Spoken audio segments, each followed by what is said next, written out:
পহেলা মে থেকে দেশে ডিম ও মুরগির খামারগুলো বন্ধ হচ্ছে না। সরকারের আশ্বাসে পূর্ব ঘোষিত কর্মসূচি প্রত্যাহার করেছে বাংলাদেশ পোল্ট্রি অ্যাসোসিয়েশন বিপিএ।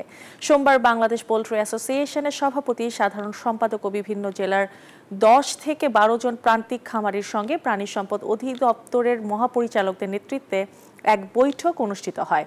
বৈঠকে দেশের সকল জেলা উপজেলা পর্যায়ের খামারিদের সঙ্গে আলোচনা করে সিদ্ধান্ত নেওয়া হয় পোল্ট্রি খাতকে বাঁচাতে এবং সরকারের আন্তরিক সদিচ্ছাকে সম্মান জানিয়ে পহেলা মে থেকে ডিম মুরগির খামার বন্ধের পূর্ব ঘোষিত কর্মসূচি প্রত্যাহার করা হয়েছে।